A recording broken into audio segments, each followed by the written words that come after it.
Hello everyone, ఫైనల్గా అందరూ ఎదురు చూస్తున్న Devara trailer mental mass trailer అయితే వచ్చేసింది అనమాట.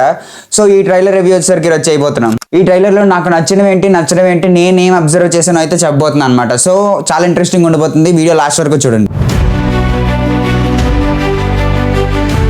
బాబ్బా ఏమన్నా షార్ట్స్, కొన్ని షార్ట్స్ అయితే చాలా బాగున్నాయి అనమాట. లిటరల్గా ఫ్రేమ్స్ అలాగా చూస్తూ ఉండిపోవచ్చు, అంత బాగున్నాయి. సో ఆ ఫ్రేమ్స్ అన్ని కూడా మాట్లాడుకుందాం ఈరోజు. సో ట్రైలర్ మొత్తం మీద స్టోరీ వచ్చేసరికి సింపుల్గానే ఉంటుంది, బేసిక్గా అందరికీ అర్థమయ్యేలా ఉందన్నమాట ట్రైలర్. ఎలా అంటే నా అజంప్షన్ ఏంటో చెప్తున్నాను, నా థియరీ ఏంటో చెప్తున్నాను. లైక్ వీళ్ళందరూ కూడా ఒక ఊరు దగ్గర ఉంటారు, ఏదో మార్మూల్ ఊరు అనమాట, లైక్ ఆ కైండ్ ఆఫ్ ఊరు. సో ఊరు దగ్గర ఉంటారు, వాళ్ళందరికీ కూడా ఒక స్మగ్లింగ్ కైండ్ ఆఫ్ ఇది చేస్తారనమాట. స్మగ్లింగ్ అంటే ట్రక్స్ దగ్గరికి వెళ్ళి దారుణంగా చంపేయడం, ఆ కైండ్ ఆఫ్ షార్ట్స్ అని మనం చూడొచ్చు. ఇన్ఫాక్ట్ మీరు చూసినట్లయితే సైఫ్ అలీ ఖాన్ నరుకుతూ ఉంటే వెనకట్ల దేవరా కనిపిస్తాడు కదా. సో దేవరా ఇక్కడ ఇద్దరు ఉన్నారని అందరికీ తెలిసిన విషయమే, దేవరా వాళ్ళ అబ్బాయి, ఓకేనా. సో దేవరా క్యారెక్టర్ ఎలా ఉంటుంది అంటే మెంటల్ మాస్ ఉంటుంది, ఇంకా ఒక రూత్లెస్ ఆ కైండ్ ఆఫ్ ఇది ఉంటుంది అనమాట. రూత్లెస్ అంటే బయటికి నార్మల్గా చాలా మంచివాడిలా ఉంటాడు, బట్ బ్యాడ్ పీపుల్కి మాత్రం చాలా రూత్లెస్గా ఉంటాడు అనమాట. మీకు సింపుల్గా చెప్పాలనేసి అంటే ఒక లీడర్షిప్ క్వాలిటీస్, ఒక నాయకుడు లా తెగకి. సో అలా ఉన్నప్పుడు దేవరా ఏంటంటే మేబీ తనని కిడ్నాప్ చేసి ఉండడం, లేకపోతే ఏదో మాయ చేసి లైక్ ఏమీ అర్థం కాని స్టేజ్లో అక్కడ ఉన్నప్పుడు ఈ గ్యాంగ్ అంతా వెళ్ళి కాపాడుతూ ఉండొచ్చు. ఆ టైంలోనే ఎన్టీఆర్ గారు ఏం అర్థం కానట్టు కైండ్ ఆఫ్ ఎక్స్ప్రెషన్ పెడతారనమాట. సో ఆ ఎక్స్ప్రెషన్ మీరు ఇక్కడ చూసుకోవచ్చు స్క్రీన్ మీద. సో అదని నేను అనుకుంటున్నాను. మేబీ ఇంకొన్ని అజంప్షన్స్ ఎలా ఉన్నాయని అంటే లైక్ ఎన్టీఆర్ గారికి ఈ తెగ ఎలా ఉండడం నచ్చదు, ఇంత రూత్లెస్గా బ్యాడ్ పీపుల్లా ఉండడం నచ్చదు.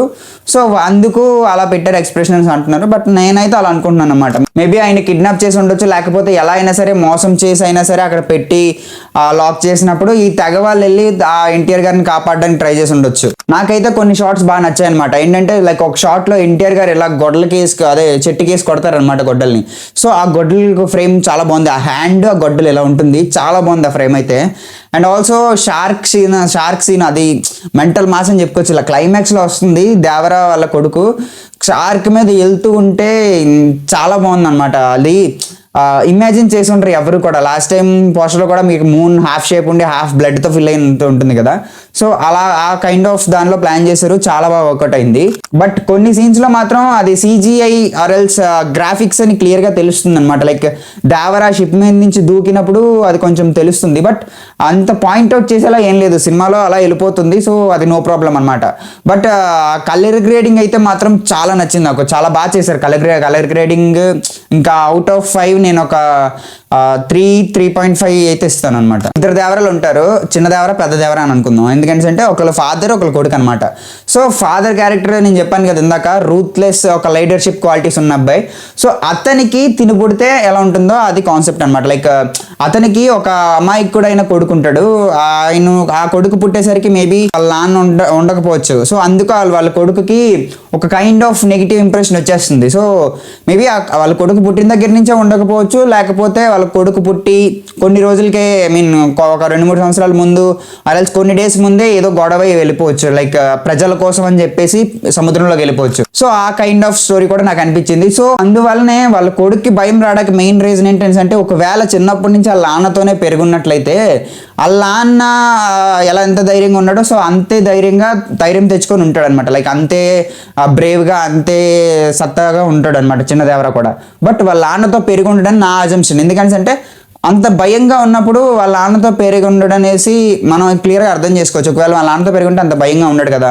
సో అదనమాట. అండ్ ద సేమ్ వే ఇంకొకటి ఏంటంటే ఒకవేళ తను అలా యాక్ట్ చేస్తున్నాడేమో, మేబీ ఒక పాయింట్ ఆఫ్ టైంలో తనకు ధైర్యం వచ్చేసి లైక్ తనకు ధైర్యాన్ని బయట పెట్టేసి ఇంకా ఎలా అయినా సరే తెగించాల్సిన తప్పనిసరి సమయంలో అలా యాక్ట్ చేస్తున్నాడేమో. బాహుబలిలో మీరు చూసుకున్నట్లయితే ఒక కైండ్ ఆఫ్ అమాయకుడిలా యాక్ట్ చేస్తారు కదా ప్రభాస్. సో లాస్ట్ ఒక పాయింట్ ఆఫ్ టైంలో ప్రమాదం వస్తే కానీ యాక్ట్ అవ్వడు, ప్రమాదం వస్తే కానీ రియాక్ట్ అవ్వడు. సో అలాంటి కైండ్ ఆఫ్ ట్విస్ట్ ఫిట్నెస్ అని మనం ఆశ్చర్యపోకర్లేదు. ఎందుకంటే మీరు ఆ షార్క్ సీన్ చూసుకున్నట్లయితే అది చిన్న దేవరా చేస్తారు. చిన్న దేవరా ప్యాంట్లు వేసుకొని ఉంటాడు, పెద్ద దేవర వచ్చేసరికి పంచులు కట్టుకొని ఉంటాడు అనమాట. సో చిన్న దేవరా షార్క్ సీన్ చేసినప్పుడు ఆ కైండ్ ఆఫ్ అంత ధైర్యం తెచ్చుకొని చేయాలని అంటే బేసిక్గా అది పెద్ద దేవరాకి సాధ్యం.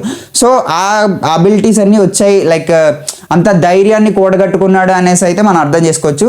అది ధైర్యం అప్పుడు వచ్చిందా లేకపోతే ముందు నుంచి ఉందని సినిమా వచ్చాకే చూడాలి. అండ్ ఇంకొక చాలా ఇంపార్టెంట్ పాయింట్ ఏంటంటే ఇక్కడ మనకి అందరికీ తెలిసిన విషయం ఏంటి, క్లియర్గా అర్థమైన విషయం ఏంటి, సైఫ్ అలీ ఖాన్ దేవరా ఇద్దరు కూడా ఫ్రెండ్స్.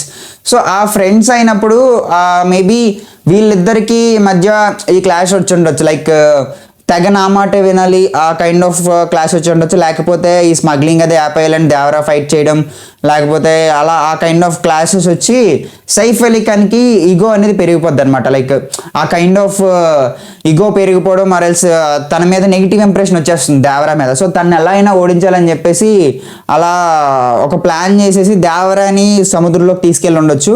సో సముద్రంలోకి తీసుకెళ్ళిన వెంటనే అటాక్ చేసి మేబీ చంపేసి ఉండొచ్చు, లేకపోతే ఆ సముద్రంలోనే ఏదో చేసి ఉండొచ్చు. తర్వాత మళ్ళీ దేవరా లాస్ట్లో రావచ్చేమో.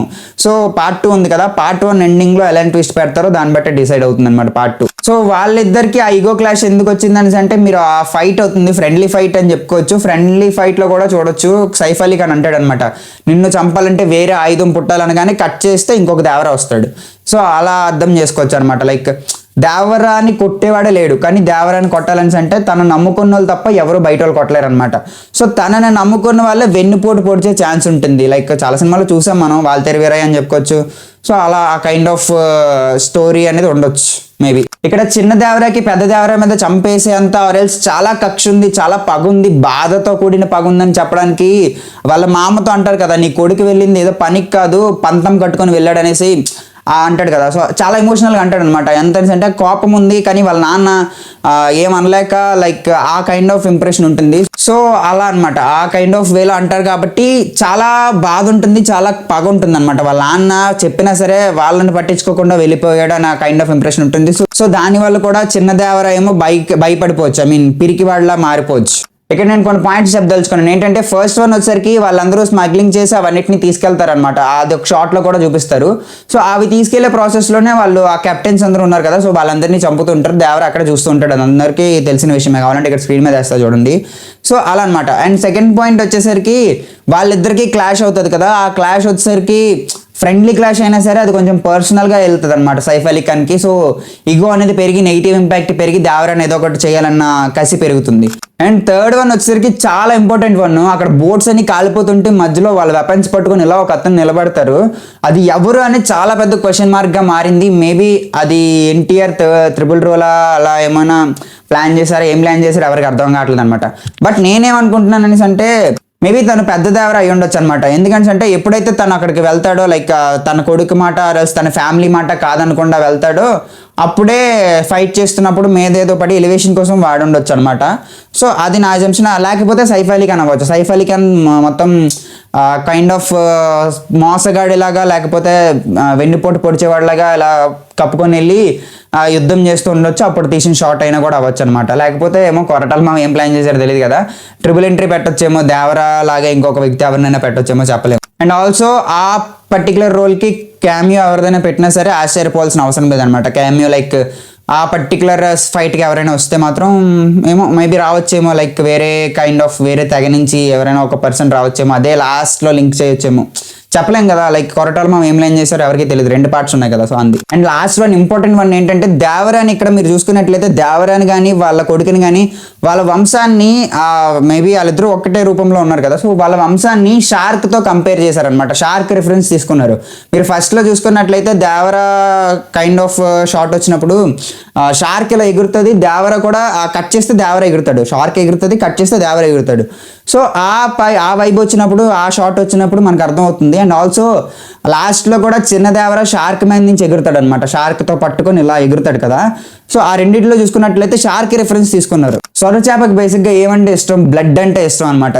సో దేవరా కూడా కైండ్ ఆఫ్ బ్లడ్ బాత్ చేస్తాడు, లైక్ కొట్టడం నరకడం అవన్నీ ఎక్కువ చేస్తాడు కాబట్టి సో ఆ రిఫరెన్స్ తీసుకున్నాడేమో అని మనం చెప్పుకోవచ్చు. సో ఫస్ట్ షాట్లో వాళ్ళ నాన్న లేచినట్టే తర్వాత నెక్స్ట్ షార్క్ షాట్లో వాళ్ళ కొడుకు కూడా లెగిస్తారనమాట, సేమ్ ఆ కైండ్ ఆఫ్ వేలోనే. సో అది మనం అర్థం చేసుకోవచ్చు. వాళ్ళ నాన్న షార్క్ పవర్స్ అన్నీ ఆ కైండ్ ఆఫ్ నేచర్ అనేది తనకు వచ్చింది, తన ధైర్యం తనకు వచ్చింది అని చెప్పేలాగా, లేకపోతే తను ధైర్యానికి లైక్ తన ఒరిజినల్ క్యారెక్టర్కి వచ్చాడు, తను అప్పటి వరకు యాక్ట్ చేసింది అమ్మాయిగా యాక్ట్ చేసింది, తన ఒరిజినల్ క్యారెక్టర్కి వచ్చాడని చెప్పేలాగా లెగిస్తాడనమాట. సో అది చాలా చాలా ఇంట్రెస్టింగ్ ఉండిపోతుంది. ఆ సీన్ తర్వాతే మేబీ నాకు తెలిసి ఆ సినిమా అన్నది డిసైడ్ అయిపోతుంది అనమాట. ఆ షార్ట్ తర్వాత సినిమా ఎలా ఉండబోతుంది అన్నది డిసైడ్ అయిపోతుంది. ఆ షార్ట్ కానీ దేవర మారిన షార్ట్ అయితే మాత్రం లైక్ అమాయకుడి నుంచి ఒరిజినల్గా మారిన షాట్ అయితే మాత్రం ఇంకా బేభత్సం, చాలా బాగుంటుంది. అండ్ ఆల్సో లాస్ట్ పాయింట్ వచ్చేసరికి వీళ్ళందరూ కలిపి ఒక గేమ్ని కండక్ట్ చేస్తారు కదా. సో ఆ గేమ్ ఏంటి, కుస్తీ పోటీ. అదే దేవరైన వాళ్ళ ఫ్రెండ్ కూడా ఫైట్ చేస్తారు. సో అదే ఫైట్కి ఈ చిన్న అబ్బాయి కూడా చిన్న దేవర కూడా వెళ్తా అనేసి అంటాడు అనమాట. సో మీరు చూసుకున్నట్లయితే శ్రీకాంత్ అంటాడు లైక్ ఎందుకు నువ్వు వెళ్తావా కొంపదీసి అనేసి అంటే అక్కడితో కట్ అయిపోద్ది. సో అలా అనమాట. తను కూడా వెళ్ళాలనుకుంటాడు. మేబీ అది జాహ్నవిని ఇంప్రెస్ చేయడం కోసమో లేకపోతే దేనికోసం తెలియదు, కానీ అక్కడికి అలా ఆడిన తర్వాత ఏమైనా గుర్తు రావచ్చేమో తనకి, లేకపోతే ఏమైనా వైబ్ కనెక్ట్ అవ్వచ్చేమో అక్కడ ఆటలోకి వెళ్ళిన తర్వాత, మరి అక్కడ తెలియాలి. సో అదే అనమాట నేను గమనించిన విషయాలు. నాకైతే ట్రైలర్లో కొన్ని షార్ట్స్ చాలా నచ్చాయి, పిచ్చిగా నచ్చాయి అనమాట. బట్ కొన్ని సీన్స్ అయితే ఇవి తెలుస్తున్నాయి, విఎఫ్ఎక్స్ అది క్లియర్గా తెలుస్తుంది, బట్ అది ఓకే. అండ్ ఆల్సో నెగిటివ్స్ విషయానికి వస్తే నెగిటివ్స్ ఉన్నాయి. ఏంటంటే బీజిఎం నాకైతే ఎక్కలేదు అనమాట, సీరియస్గా చెప్తున్నా. బీజిఎం అయితే ఓకేనా అనిపించింది, ఇంకా ఇచ్చుండొచ్చేమో మేబీ. ఆ దేవర గ్లింప్స్ దింపినప్పుడు అయితే ఇంకా పిచ్చెక్కిపోయారు, అంత హై లెవెల్లో ఇచ్చారు బీజిఎం అయితే. వస్తున్నా అని డైలాగ్ చెప్తారు కదా ఎన్టీఆర్ గారు, వస్తున్నా అని డైలాగ్ చెప్పగానే వచ్చే బీజిఎంకి గూస్ బంప్స్ వస్తాయి నిజంగా. సో అలాంటి బీజిఎం నేను ఎక్స్పెక్ట్ చేశాను ట్రైలర్లో, బట్ సోసోగా ఉంది. సోసోగా కూడా కాదు, నాకు అంత అనిపించలేదు. బీజిఎం పెట్టుంటే మాత్రం ట్రైలర్ నెక్స్ట్ లెవెల్కి వెళ్తాను. అదొక డిసప్పాయింట్మెంట్ ఉంది. అండ్ ఆల్సో చెప్పాను కదా విఎఫ్ఎక్స్ సీన్స్ అనేవి ఈ సముద్రంలో ఉన్నప్పుడు ఇంకా కొంచెం బాగా బెటర్ చేసి ఉంటే బాగున్నేమో అని అనిపించింది అనమాట. సో దేవరా పార్ట్ 1 ట్రైలర్ ఎలా ఉందనేసి అంటే నేను 7.5 to 8 ఇస్తాను అవుట్ ఆఫ్ 10. సో బాగానే ఉంది, బట్ కొంచెం ఈ చిన్న మైనర్ డీటెయిల్స్ ఇంప్రూవ్ చేసుకుని ఉండి మంచి బీజిఎం ఇచ్చుంటే చాలా బాగుంటుందని నా అభిప్రాయం అనమాట. సో వెయిట్ చేద్దాం, మూవీ అయితే వస్తుంది కదా, మూవీ అయితే చిత్త కొట్టేయాలని కోరుకుందాం. అండ్ ఆల్సో ఎవ్రీ మూవీకి కూడా క్లైమాక్స్ అనేది చాలా ఇంపార్టెంట్ కదా. సో కొరటాల మా క్లైమాక్స్ ఎలా ప్లాన్ చేశారో చూడాలి. ఎందుకంటే అంటే క్లైమాక్స్ అనేది మూవీకి హార్ట్ లాంటిది. మీరు ఏ మూవీ చూసుకున్నా సరే, ఏ హిట్ అయిన మూవీ చూసుకున్నా సరే, ఒక్క క్లైమాక్స్ కూడా ఫ్లాప్ అయి ఉండదు. ఆ మూవీస్లో ఒక్కటి కూడా ఫ్లాప్ అయి ఉండదు అనమాట క్లైమాక్స్. సో అలా ఆ వేలో వెళ్తుంది. సో మీరు రీసెంట్గా కల్కి చూసుకున్నా కూడా కల్కి లాస్ట్లో ఇచ్చిన హైప్ వల్ల ఇంకా లేచింది అది, అలా అనమాట, అలా ఉంటుంది. సో క్లైమాక్స్లో ఏం ప్లాన్ చేస్తారా అని దాన్ని బట్టి పార్ట్ 2 మీద ఎక్స్పెక్టేషన్స్ డిపెండ్ అయి ఉంటాయి. మీరు సలార్ చూసుకున్నా సరే క్లైమాక్స్లో ఫుల్ లేపారు దాన్ని. సో దానివల్ల పార్ట్ 2 మీద ఎక్స్పెక్టేషన్స్ ఇంకా పెరిగాయి. సో అదేవిధంగా దేవరా కూడా సినిమా అంతా ఒక ఎత్తు, క్లైమాక్స్ మాత్రం ఒక ఎత్తు. క్లైమాక్స్లో ఏం ప్లాన్ చేస్తారో చూడాలి. క్లైమాక్స్ కానీ బుర్ర పాడయ్యే మైండ్ పోయే ట్విస్ట్ పెట్టాడా, ఇంకా పార్ట్ 2 కోసం ఇంకా పిచ్చెక్కిపోతారు జనాలందరూ కూడా. మిగతావన్నీ వదిలేసి పార్ట్ 2 కోసం ఈగర్గా వెయిట్ చేస్తారనమాట. సో అది ఏం చేస్తారో మరి కొరటాల మావకి తెలియాలి, ఎన్టీఆర్ గారికి కూడా తెలియాలన్నమాట. సో అది దేవరా ట్రైలర్ మీద నా ఒపీనియన్. ఇది ఎలాంటి రివ్యూ కైండ్ ఆఫ్ ఇది కాదు, లైక్ నేనేం జడ్జ్ చేయట్లేదు, నా ఒపీనియన్ నేను చెప్పాను అంతే. సో అదనమాట. సో రేపు ఇంకో వీడియోలో కలుద్దాం. ఈ వీడియో కింద మా వీడియో నచ్చితే like, share and subscribe. Thanks for watching.